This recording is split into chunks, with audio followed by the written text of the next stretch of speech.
झिंझिण्यांपासून त्वरित आराम मिळवा. सेन्सोडाइन रैपिड रिलीफ बरोबर. नहीं, आने का मकसद ये है, देखिए ऐसा है कि इन्हीं के पार्टी का आदमी मेरे सामने लड़े, नवाब मलिक, और उन्होंने वहां बार बार ये कहा कि यहाँ नशा बहुत बढ़ गया है, यहाँ कचरा बहुत ज्यादा है, यहाँ गुंडागर्दी. किसकी जिम्मेदारी है ये? मैं ये पूछने से आया था कि आपके लोग जो वहां आके ये बात करते हैं कि यहाँ बहुत नशा, तो क्या मैं सत्ता में हूँ क्या? मैंने असेंबली में 50 बार चिल्लाया नशे के ऊपर, मैंने गंदगी के ऊपर चिल्लाया, मैंने SMS कंपनी बंद करने के लिए आंदोलन किया, मेरे लोग जेल गए, और वही लोग मेरे पे आरोप लगा रहे हैं जो लोग सत्ता में बैठे हुए हैं. तो अजीत पवार साहब ने कहा नहीं, बिल्कुल हम इस बात को मानते हैं, हमने देखा आपका एरिया बहुत खराब है, हम आपको यहाँ मदद कर, सुनिए, आप चुनकर आ गए, आपको बधाई. हमारा आपकी आइडियोलॉजी अलग है, परंतु सत्ता में आप हैं तो आपकी जवाबदारी होती है कि आमदार अगर कुछ बात कहता है तो उसको आप सुनिएगा. तो उन्होंने मुझे वादा किया कि मैं जरूर सुनूंगा और मैं जरूर वहाँ काम करूंगा, इसलिए मैं मिलने से आया था और कोई बात नहीं. तो इस बारे में नवाब मलिक से कोई बात करेंगे, कुछ बोला उन्होंने? नहीं, उनसे क्या बात करो, तो हार गए, उनकी क्या हैसियत है भैया, वो हार गया. अब ये सत्ता में आए हुए हैं, इनकी जिम्मेदारी है कि अगर वो उस एरिया में मेरे ऊपर जो आरोप लग रहा है, अगर उस चीज के ऊपर मैंने आवाज ना उठाई हो, मैंने संघर्ष ना किया हो, मेरे लोग 15-15 दिन जेल में नहीं गए उस काम के लिए, और आप वही मेरे पे आरोप लगा रहे हैं. आरोप तो मुझे आप पे लगाना चाहिए जो सत्ता में बैठे हुए लोग हैं. उन्होंने कहा नहीं, बिल्कुल मैं, आप फिक्र मत कीजिए, मैंने वो एरिया देखा है, बहुत खराबी वहाँ पे जो है नशा तो चारों तरफ है, लेकिन उन्होंने एक नैरेटिव ऐसा सेट कर दिया कि जनता बोलने लगी इसके ऊपर. मैं इसलिए पहले दिन मिलने उनसे आया कि सर आप सत्ता में आ रहे हैं, आपकी जिम्मेदारी होती है कि जो अपोजिशन के लोग उनकी बातें सुने, उसका काम करें.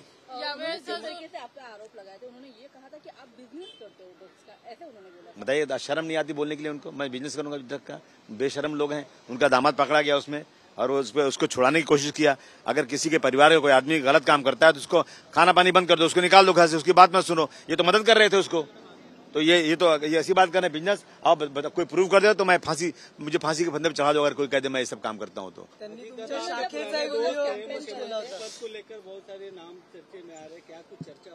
नहीं, देखिए ये सब बातें अभी हमारी क्या हैसियत है भाई चर्चा करने की? हम एक दो ठीक है ना, हम सत्ता के लोगों के पास हम जाएंगे, जाना ही पड़ेगा हमको, चाहे कोई भी हो, चाहे बीजेपी हो, शिवसेना कोई भी हो. हम उनके पास आए हैं और हम चाहेंगे कि भाई ये सत्ता में आए अच्छी तरह से. और ये बात मैं मानता हूं कि अजीत पवार साहब हमारी बात सुनते हैं. कोई स्पेकुलेशन चल रहा है आपको यहाँ पे देख के अजीत पवार की रेजिडेंस में कि आप यहाँ पे आए हो, तो आपको क्या लगता है? अगर सुनिए ना, अगर ऐसा होता कि MLA कम पड़ते और मैं आया सपोर्ट देने, इनको सपोर्ट भी नहीं चाहिए, तो ऐसी कोई बात ही नहीं. ये सब कोई बात ही नहीं. सिर्फ एक ही बात है कि हमारे ऊपर जो आरोप लगा रहे सत्ता में बैठे हुए लोग, उन सत्ता के लोगों को अपना गिरबान झांकना चाहिए और हमारी जहां जो प्रॉब्लम है मुंबई शहर के अंदर, उस पर आपको काम करना है. इस बार जो किया गया था कि माहौल बदलने वाला है, बदल गया ना माहौल. चले गए आज है कि मुझे बुलाया है लोगों ने, बहुत गंदगी है यहाँ पर, बहुत ये है वो है. अरे उनकी बेटी भी तो हारते हारते जाएगी. जिस तरीके से इस बार इलेक्शन के सारे आंकड़े सामने आए हैं, महाविकास आघाड़ी को कुछ अच्छा यश यहाँ पे मिला नहीं. देखिए, मैं महाविकास आघाड़ी का साथी हूँ, लेकिन मुझे ये अफसोस है कि महाविकास आघाड़ी ने कोऑर्डिनेशन सही नहीं किया. अपने किसी अब वो लोग सब अपना अपना लड़ते इलेक्शन लड़े और एक दूसरे के खिलाफ ही नजर आए. मैं समझता हूँ कि कोऑर्डिनेशन की बहुत कमी थी और इन लोगों की हार की वजह सबसे बड़ी यही हो सकती है. पुराने जो सहकारी थे फहाद अहमद, जिन्होंने अनुशक्ति नगर से चुनाव लड़ा, उनको भी मतलब उनका भी ये हुआ, वो हार गए थे. लेकिन हम जैसे देख रहे कि उन्होंने एक जो आरोप किया हुआ है कि जो राउंड चल रहे थे काउंटिंग के, कुछ राउंड के बाद कुछ गड़बड़ हुई, ऐसा वो भी बोल रहे हैं. देखिए ऐसा है ना कि जो होना था हो गया, उसमें बहस कर कुछ फायदा नहीं है.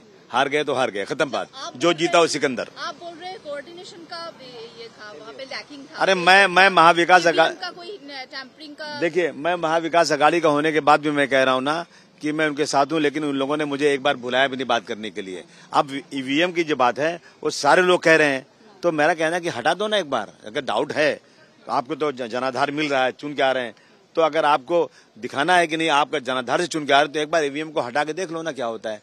दूध का दूध पानी का पानी हो जाएगा, लोगों को फिर बोलने का चांस भी नहीं मिलेगा. क्या आपको लगता है महाविकास आघाड़ी में 3 पार्टियां अपने अपने तरीके से लड़ रही थी, जो कांग्रेस लोकसभा के समय इतना उभर के सामने आई थी, उसका कहीं पे पूरा तरीके से हम कहें कि बड़े बड़े चेहरे जैसे बाला साहब थोड़ा थे, कई बड़े लोग हैं, विरोधी पक्ष ही नहीं रहा आज महाराज? नहीं, ये तो अफसोस की बात है ना, ये अफसोस की बात है. ये लोग सब सीटों के लिए लड़ते हैं, मुझे सीट ज्यादा चाहिए और उसके बाद सीटें चुन के नहीं आती हैं. मैं समझता हूँ कि कोऑर्डिनेशन कमी और लीडरशिप की कमी, हर चीज दिल्ली में जाके पूछना मतलब क्या होता है. यहाँ पे बाला साहब थोराट हैं, यहाँ पर जो है पृथ्वीराज चौहान साहब हैं और नाना पटोले हैं, ये लीडर हैं, इनको डिसीजन लेना चाहिए। ये लोग जाते हैं वहां से डिसीजन, वहां से क्या होगा? तो जो लोग वहां से डिसीजन लेते हैं मैं समझता हूँ ठीक नहीं है।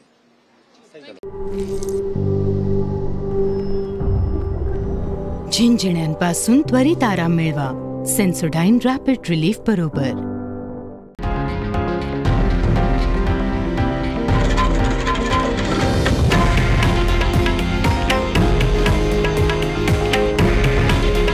हे आहे देशातील नंबर 1 न्यूज नेटवर्क आणि आपण पाहत आहात TV9 मराठी। काळजी तुमची, हित महाराष्ट्राचं।